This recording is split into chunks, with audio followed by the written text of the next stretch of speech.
Well, hundreds of millions of your tax dollars brought Tesla to South Park Avenue in Buffalo. And tonight we're learning of a new deal between state leaders and the company to make sure they get a return on that investment.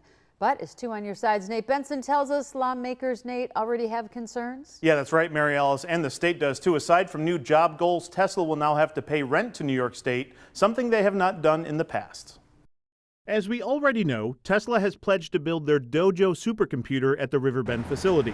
That was announced by Governor Hochul earlier this year. But in a new letter of intent agreed upon by both Tesla and New York State, the company will remain in Buffalo until 2034. We'll be increasing jobs in Buffalo from 1,460 to 1,800. They're committing to the $500 million Dojo supercomputer investment. There's a lot of ins and outs and what have yous in the revised plan, but it includes, among other things, expanded penalties if Tesla doesn't hit job goals and supercomputing goals. We've strengthened the provisions around that to ensure, that their failure will ultimately result in the payment of those fines if it comes to that. We certainly don't want that and don't expect that, but it's there.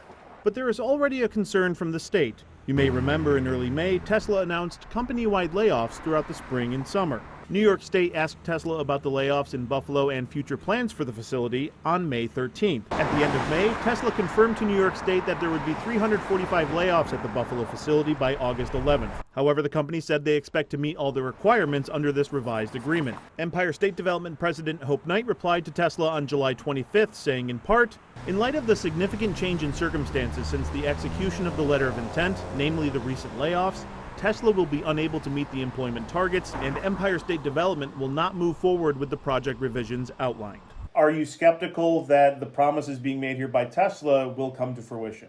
I'm not that skeptical on this because of the $41 million penalty. They always had more of a wiggle room in job numbers. We're taking that wiggle room out, and the Buffalo job numbers are a hard 1,800. If you don't meet it, you pay the penalty. Now, these documents do say that this is a non-binding letter of intent, so it's certainly possible a final agreement is still being worked out between the state and Tesla. The rent for New York State, by the way, is going to be $30 million that Tesla has to pay. On Your Side, Nate Benson, Channel 2 News.